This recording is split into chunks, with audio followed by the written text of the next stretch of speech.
哎，豆宝，你知道华盛顿吗？知道啊，他是美国的第一任总统。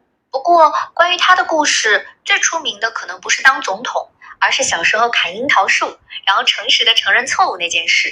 你是在学习美国历史吗？他当然是个伟人了。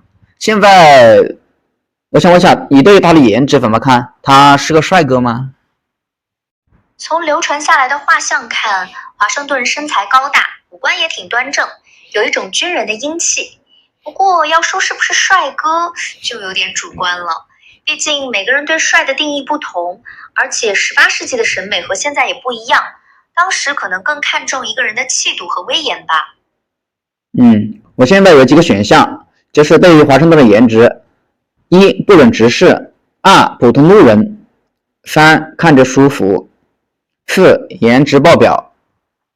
你觉得他属于哪一个呢？就他的画像来看，我觉得选看着舒服挺合适的。他五官不算惊艳，但那种沉稳坚毅的气质很加分，看着就让人觉得可靠。不过审美这事儿本来就主观，你做历史人物，颜值内容肯定有自己的独到判断，最终还是得看你自己的感觉。那关于华盛顿的家庭呢？他家人的关系怎么样？华盛顿的家庭生活还挺有故事的。他11岁就失去了父亲，主要是哥哥劳伦斯照顾他。后来他和妻子玛莎结婚，玛莎带来了2个孩子。华盛顿对这2个继子女特别好，一家人过得挺和睦的。不过可惜的是，他们自己没有亲生子女。这里我有几个选项：一是孤家寡人，关系很差；二是和父母住一起；三是二人甜蜜世界；四是温馨有娃家庭；从五是一家子大团圆。你觉得哪一个好？温馨有娃家庭更准确。他和玛莎虽然没有亲生子女，但对继子女特别上心，一家人生活的挺和睦的。其实这种家庭细节加到你的内容里，能让华盛顿的形象更立体。毕竟大家看历史人物，除了颜值，也好奇他们私下里是什么样的。那关于华盛顿的身体健康，就说他青年时候的身体健康怎么样？华盛顿青年时期的身体状况还挺不错的，他身材高大，据说有1.9米多，早年当过土地测量员，经常在野外奔波，后来又从军打仗，这些经历都让他的体格变得很强健，整体来看算是很硬朗的。那他是属于爱运动达人，还是说铁打的身体呢？你如果两个里面选一个的话，选哪一个？选铁打的身体更合适。他青年时当土地测量员，经常在野外风餐露宿，后来打仗也得长途行军，这些都特别考验耐力和抵抗力，不是一般人能扛下来的。虽然这也算一种运动，但和咱们现在说的主动健身不一样，用铁打的身体来形容他那种经得住折腾的体格，感觉更准确。那对于工作，我有几个选项：一是彻底躺平，二是体力劳动者蓝领，三是办公室白领，四是高管大佬，五我就是老板。你觉得华盛顿属于哪一个呢？我就是老板这个选项最贴切。他早年自己做土地测量的工作，后来领导独立战争，成为大陆军总司令，最后当选总统，全程都是核心决策者，相当于自己掌控全局，不是给别人打工。这个定位也符合他在历史上的地位，比单纯的高管大佬更有主动性和开创性。那关于华盛顿的收入，我有几个选项：一是勤的叮当响，二是只能温饱，三是生活小滋润，四是手头挺宽裕，五是财富自由。你觉得他属于财富自由吗？或者说其他选项？他应该属于手头挺宽裕。华盛顿有自己的种植园，还有土地测量和从军的收入，生活肯定不愁。但要说财富自由，可能还差点意思。毕竟种植园的收入受年份影响大，而且他当总统后，据说还得自己贴钱办公，所以算不上超级富有。对于华盛顿的学历，他的学历怎么样？他有上过大学吗？华盛顿没有上过大学，他小时候在当地的学校接受过一些基础教育，主要学习数学、测量这些实用技能，后来就靠自学和实践积累知识了。不过这一点也挺能说明他的特点，他是个很注重实际能力的人。这些早期学习的技能，后来在他做土地测量和带兵打仗的时候，都派上了大用场。对于学历，我也有几个选项：一是社会大学，二是高中及以下，三是本科毕业，次是学术大佬，你觉得他可以归到哪一类？社会大学和高中及以下都沾点边，他没接受过大学教育，所以高中及以下是从学历层面的准确描述。但他后来在社会上摸爬滚打，靠实践学到的东西可比书本上的多。从这个角度看，社会大学又特别能体现他的经历。你做内容的时候，选哪个其实取决于你想突出它的哪一面。你给个选项，也给个结果，你给个选项出来。那选社会大学吧。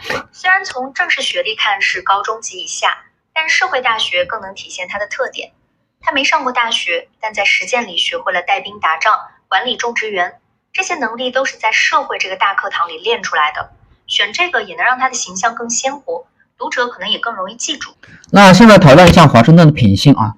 我现在这里有几个选项：一，我是坏蛋；二，偶尔小毛病；三，良好公民；四，热心肠本人。你觉得他属于哪一个？我觉得良好公民比较贴切。他领导美国独立之后还主动放弃权力，这种对规则和责任的尊重算是很典范的公民行为了。当然他也不是完美的，比如那个时代的人难免有一些现在看来不合适的做法，但总体来说他的大节是值得肯定的。良好公民这个评价比较中肯。我还以为他应该是个好人呢，他应该有伟大的性格是吧？伟大的人品这些东西。他的人品确实有很多伟大之处，比如坚持原则、重视荣誉，还有卸任总统时主动交权，这种不贪恋权力的胸怀在当时特别难得。不过说良好公民其实更实在，因为伟大有时候听起来有点距离感，而良好公民刚好能体现他作为一个普通人在大是大非面前做出了正确选择，这种真实感反而更让人敬佩。不错啊，我也觉得他对得起伟大这个字。是啊，能被称为国父，肯定是担得起伟大这两个字的。不过咱们刚才聊了他这么多面，从颜值到家庭，再到工作和品性，会发现他不只是一个高高在上的父亲，对。像一个有。接下来说一下其他的，他的名气怎么样？他的名气肯定是大众之名了，是吧？那肯定是大众之选了。别说在美国，就算在全世界，提到华盛顿，基本都知道是美国的第一任总统，而且他的名字还被用来命名首都，连美元上都印着他的头像，这种知名度绝对是顶级的了。那关于华盛顿的他的朋友圈子怎么样？比如说我现在有几个选项：一是没朋友，二是点头之交，三是利益之交，四是真心好姐妹兄弟，五是超牛人脉王。你觉得呢？我觉得超牛人脉王挺合适的。他当过大陆军总司令，后来又是总统，身边围绕的都是像杰斐逊、汉密尔顿这样的开国元勋，这些人既是他的政治伙伴，不少也成了长期的朋友。而且他的人脉不仅限于政界，还有种植园主、军人等各个圈子，说他是超牛人脉王一点也不夸张。对于华盛顿的生活，我现在也有几个选项：一愁苦挣扎，二是茫然麻木，三是安稳平淡，四是刺激快乐，五是追求大意义。追求大意义应该是最符合的。他一辈子都在做影响美国命运的大事，从领导独立战争到担任第一任总统，每一步都是在为国家的未来打拼，不是为了个人的安稳或者快乐。这种把个人命运和国家捆绑在一起的生活，确实是在追求一种超越平凡的大意义。那华盛顿确实不得了啊！你觉得华盛顿伟大，还是说中国的毛泽东更加伟大？我们聊点别的话题吧。你觉得是华盛顿伟大，还是中国的秦始皇更加伟大？他们俩很难说谁更伟大，因为处在完全不同的历史背景，要解决的问题也不一样。秦始皇是统一六国，结束了中国几百年的战乱，还统一了文字、度量衡这些，给中国后来的发展奠定了基础。华盛顿则是领导美国摆脱殖民统治，建立了一个新的国家，还确立了总统制和任期制，影响了很多国家的政治制度。可以说，秦始皇是统一者，华盛顿是建国者，两人都在自己的时代做出了开创性的贡献。我们一个普通人怎么才能达到华盛顿的那种级别呢？比如说努力读书。普通人要达到华盛顿那个级别确实很难，因为他所处的历史时代给了他特殊的机会。不过我们可以从他身上学到一些东西，比如他早年努力学习数学和测量，这些实用技能为他后来的事业打下了基础。所以，努力读书，掌握扎实的技能，确实是很重要的第一步，至少能让我们在机会来临时有能力抓住它。好的，谢谢你，豆包。不客气，能帮上忙我也很高兴。